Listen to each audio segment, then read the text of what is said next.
हर्ष विषाद, जीवन मरण, इनको और चुप करा दो।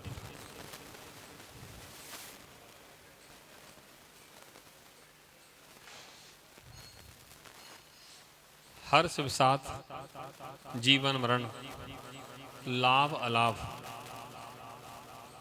इस सब व्यक्तियों को प्राप्त होते हैं।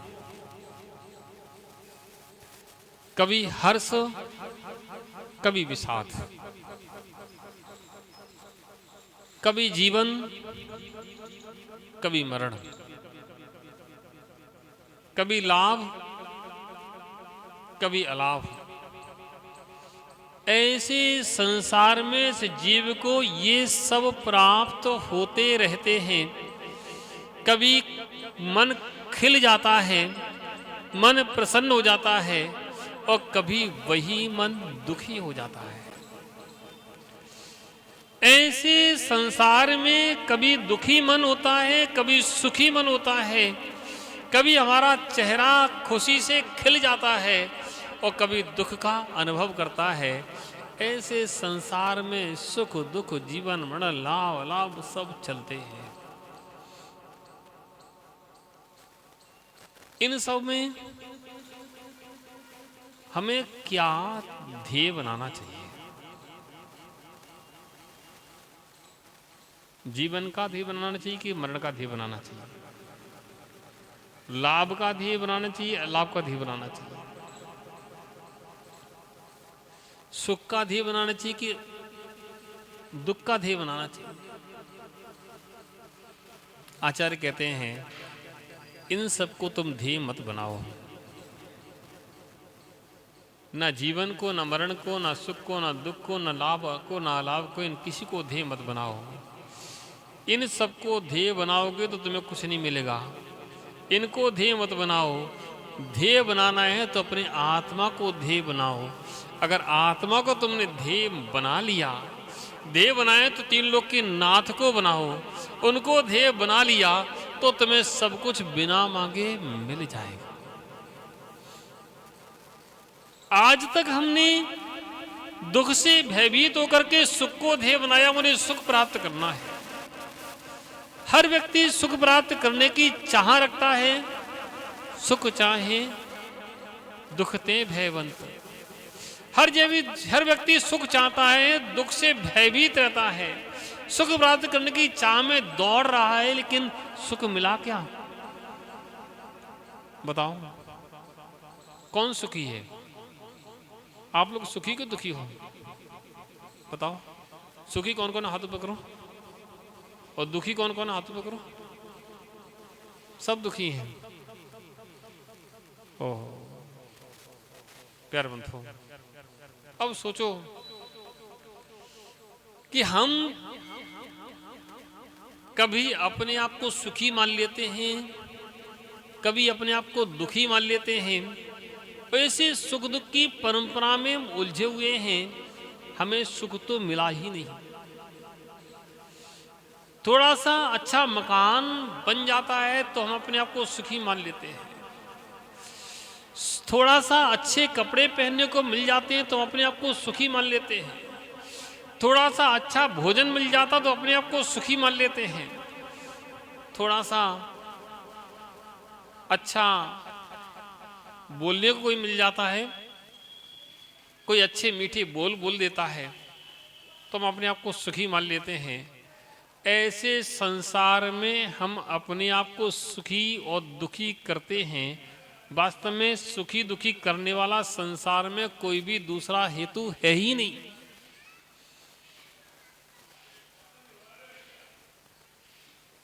अब आप लोग सुखी कि दुखी हो? हैं? सब दुखी हैं। दुखी है। कैसे दुखी हो बताओ? उनसे बोल दो आप 15 मिनट रुक जाओ, उसकी बात सब काम करना। 15 मिनट सुन लो मेरी, है ना?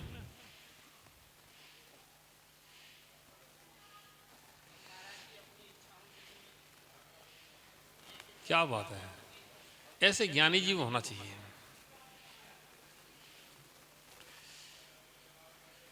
आप लोगों को दुख किस बात का बताओ? आपका दुखी है, किस बात का दुख है? खाने को रोटी मिलती है, पीने को पानी मिल रहा है, रहने को मकान है, कपड़े मिल रहे हैं, किस बात का दुख है? ओहो भाई बताओ, सुखी कि दुखी हूं? अब चक्कर में फंस गए, अब बोलें क्या? ओहो प्यार बंद हो, सारा सुख हमारे कल्पनाओं से उत्पन्न होता है और सारा दुख भी हमारी कल्पनाओं से उत्पन्न होता है। कल बताया था ना, परसों, सारा सुख हमारे कल्पनाओं से हो रहा है, सारा दुख हमारे कल्पनाओं से हो रहा है, और जब तक ये कल्पनाएं चलती रहेंगी तब तक सुख और दुख हमारा उत्पन्न होता रहेगा। और कल्पनाएं जब समाप्त हो जाती हैं तो ना सुख होता ना दुख होता है। एक रास्ते से बंटी भाई गाड़ी में बैठ के निकल रहे थे। किसी ने कहा कोई एक्सीडेंट हुआ है, तो बस थोड़ा सा अफसोस हुआ, हाँ अच्छा गाड़ी में एक्सीडेंट हो गया, चलो हो गया होगा, और गाड़ी आगे निकाल ली गई। अपने अपनी गाड़ी से जा रहे, तो हो गया तो हो गया, हम क्या कर सकते हैं, चले गए। आगे पहुंचने के बाद अपने घर पर पहुंच गए, और भी जो भी थे सब बैठे उठे। तब पता चला कि कोई खास व्यक्ति था जिसका एक्सीडेंट हुआ है। उसी रास्ते पर, वहीं पर जहां से निकल रहे थे।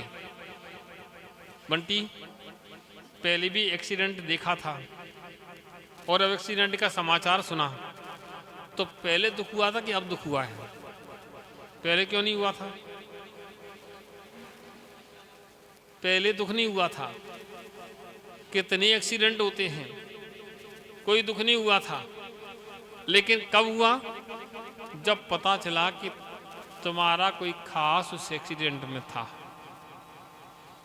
ओहो, ऐसे ही संसार में सारा दुख हमने ही उत्पन्न किया है। किसने उत्पन्न किया है?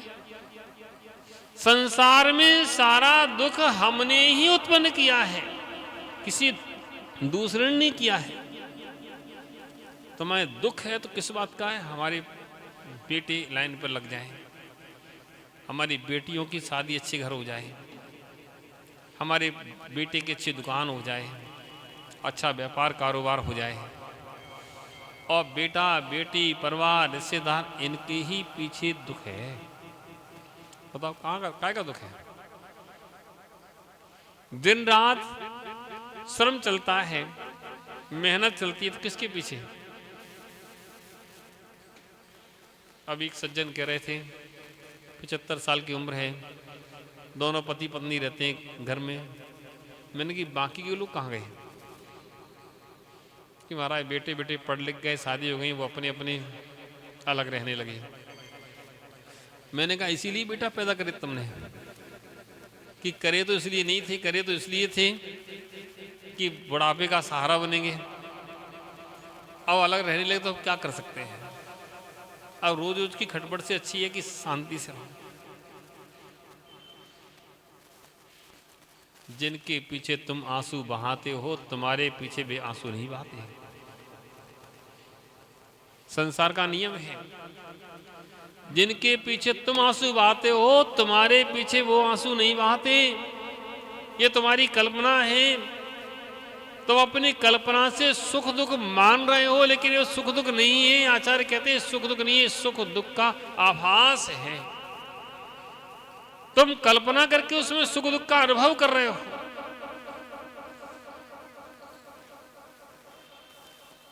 सोनू कहां गया भाई? क्या नाम है? संजू। संजू भाई को बंटी ने एक थैला दिया। और कहा लो संजू भाई, तुमने बहुत समाज की सेवा की, हम तुम पर प्रसन्न हैं। संजू भाई ये लो, ये ले जाओ और तुम इसको रख लो। संजू भाई ने एक मित्रता के नाते ले लिया, चलो हमारे बेटे के समान है, उसने दिया है तो ले लो। बंटी भाई को बैराग गा रहा था तो बंटी भाई दीक्षा लेना चाहते थे, तो मैंने कि बांट तो दो। अब बंटी ने दे दिया। जब संजू ने खोल के देखा तो उसमें 20 किलो सोना था। क्या था? तो अब संजू सोचते हैं चलो अच्छा हुआ ले तो दीक्षा ले, इसका ही भला और हमारा ही भला, इसका ही भला और हमारा ही भला। अब 20 किलो सोना भारी थैला था, बैग था वो। संजू घर गए और अलमारी में रख दिया और ऊपर से क्या लगा दिया? ताला लगा दिया। और बड़े प्रसन्न कि अब हम 20 किलो सोने के मालिक हैं।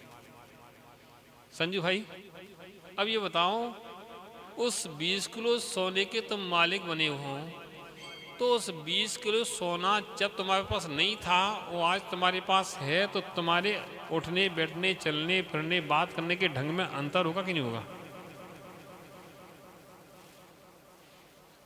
अंतर तो होगा, अंतर तो होगा, चाहे कोई कुछ भी कहे लेकिन अंतर तो होगा। अब आए ना आए वो बात अलग है, कितना आए वो बात अलग है, लेकिन अंतर होगा। चलता रहा, साल 2 साल निकल गए, 3 साल निकल गए। फिर संजू ने कहा कि चलो इसको मैच करके कुछ इसका हिसाब ऐसा लगाएं, सोने के दाम बढ़ गए हैं, कुछ और कहीं इन्वेस्ट करें। अब संजू गए बाजार में, मार्केट में, कि एक बिस्किट लेकर के कि इसको बेचना है। उसने कहा संजू भाई कहाँ से लाए? नहीं कहाँ से लाए मतलब तुम्हें क्या मतलब? देखो कितने का बिकेगा, कितना है माल इसमें, कि ये तो 0% है।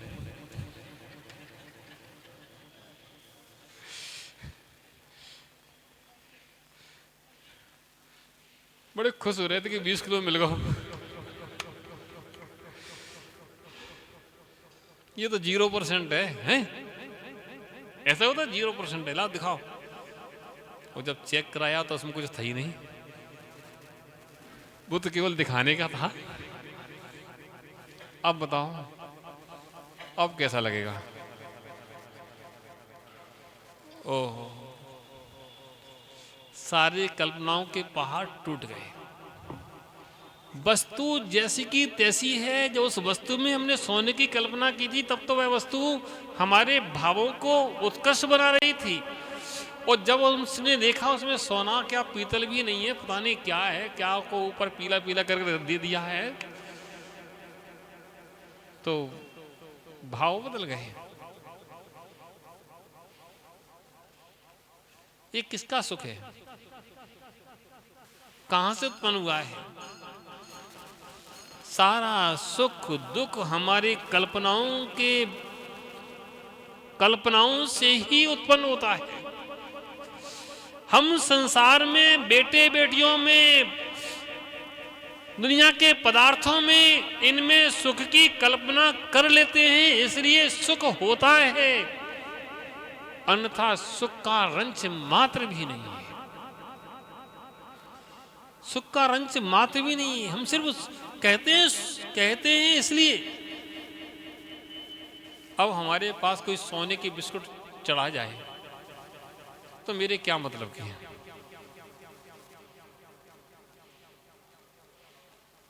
एक सज्जन मेरे पास आए भोपाल में, और एक पेन मुझे दिया कि महाराज आपके लिए पेन। मैंने मेरे पास है कि महाराज रख लो, ये आपके लिए, मेरे भाव है। ठीक है भाई दे दो। मैंने रख लिया। और बस ऐसी धर्म चर्चा होने लगी। और जब उनके जाने का समय आया तो कि बोले कि महाराज इसको संभाल के रखना। मतलब कि महाराज 55 ग्राम सोने का है, इसको संभाल के रखना। मैंने कि सोने का है तो अब तो थोड़ी आंखों से विशेष देखना पड़ेगा, सोने का है। तो मैंने देखा, मैंने कहा तुम्हारा पेन हमने ले लिया, अब ये पेन तुम ही ले जाओ। क्यों?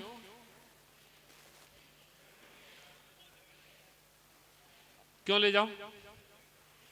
और तुम्हें कोई देता तो क्या करते तुम? धन्यवाद। और चुपचाप अंदर वाली जेब में और रखते हैं। मैंने उनको वापस कर दिया। क्यों? मैंने कहा भाई मुझे आहार अच्छे से करना है, टेंशन से नहीं करना है। जब आहार करूंगा तब ध्यान रखूंगा कि भाई कोई उठाना ले जाए, कमरे में ताला लगा के रखना पड़ेगा, बड़ा मुश्किल होगा। मैंने कहा भाई ये परिग्रह मुझे नहीं चाहिए, इसको तुम ले जाओ, मुझे तो 5 रुपए वाला पेन दे दो, बस वही मेरे काम का है। संसार इन वस्तुओं में सुख का अनुभव करता है, इसलिए सुखी करती हैं वस्तुएं, अन्यथा कोई कल्पना करता सुख की इसलिए सुखी करती हैं, कोई सुख नहीं देती है। ऐसे भी लोग हैं जो सोने के बर्तनों में भोजन करते हैं, ऐसे भी लोग हैं जो स्टील के पीतल के बर्तनों में भोजन करते हैं। जो सोने के बर्तनों में भोजन करते हैं, रोज ही सोने के बर्तन में भोजन करते हैं, उनके लिए वो सोने की थाली सामान्य है। और तुम्हारे लिए सोने के बर्तनों में भोजन परोसा जाए तो तुम्हारे लिए सोने की थाली विशेष है। इतना सा अंतर है कि जिन्हें जो वस्तु प्राप्त नहीं है और कभी किसी कारण से किसी व्यवस्था से प्राप्त हो गई है तो उनके लिए वह वस्तु विशेष होती है, और जैसे ही समय निकलता है वही वस्तु सामान्य लगने लगती है, उसका महत्व समाप्त हो जाता है।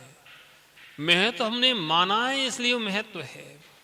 जो मकान हमारे पिताजी ने बनाया था, बड़े नक्शे से बनाया था, बड़े सोच समझ के बनाया था, और वही मकान हमें बुरा लगने लगता है, हम उसको अपने नक्शे से बनाना चाहते हैं। और जो हमने बनाया था आने वाले हमारे बेटे उसको भी अपने हिसाब से बनाएंगे। क्यों? वो खराब था क्या?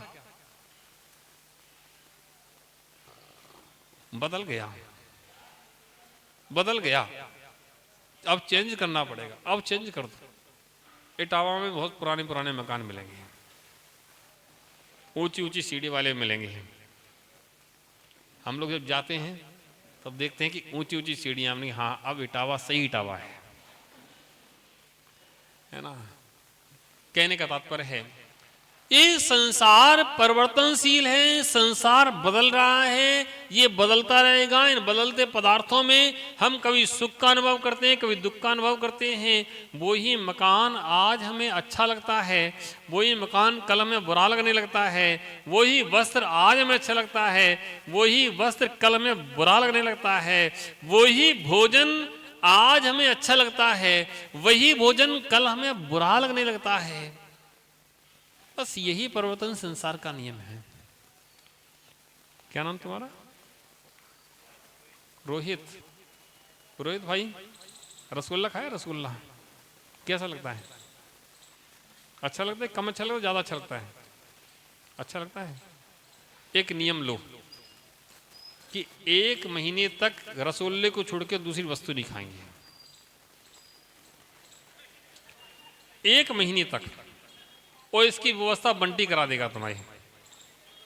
बंटी 1 महीने तक इनका नियम है, रसगुल्ले खाएंगे केवल। खिला दोगे? ठीक है, बताओ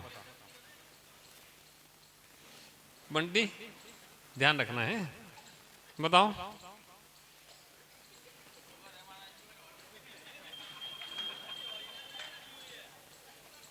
ओहो, अच्छा बंटी, एक काम करो, तुम्हारे बगल में बैठे ना, क्या नाम है, अमित, चिंटू, चिंटू भाई काम करो, तुम नियम ले लो।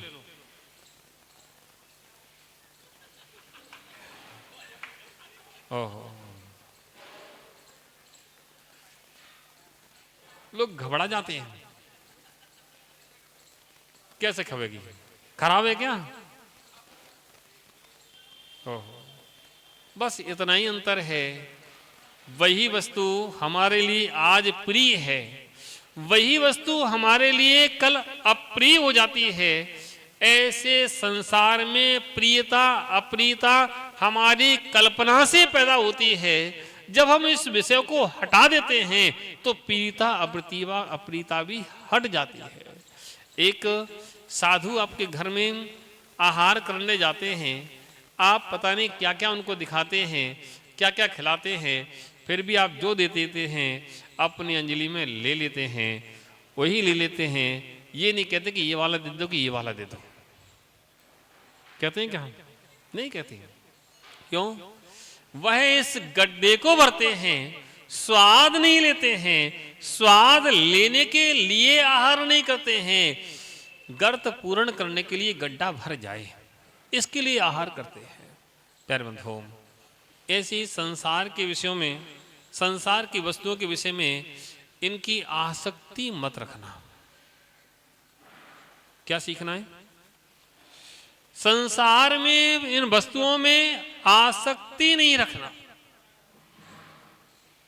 जो आसक्ति का भाव है वह आसक्ति का भाव ही हमारे लिए दुख का कारण है। अनासक्ति का भाव हमारे लिए सुख का कारण है, आसक्ति का भाव हमारे लिए दुख का कारण है। अनासक्त बनो, आसक्त मत बनो। अनासक्त बनोगे तो कर्म का बंध कम होगा, आसक्त बनोगे तो कर्म का बंध अधिक होगा, कर्म का बंध अनभाग शक्ति अधिक बंद होगी।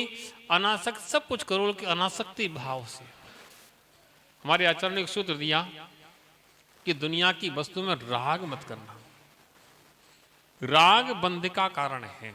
राग मतलब आसक्त भाव, वही राग है।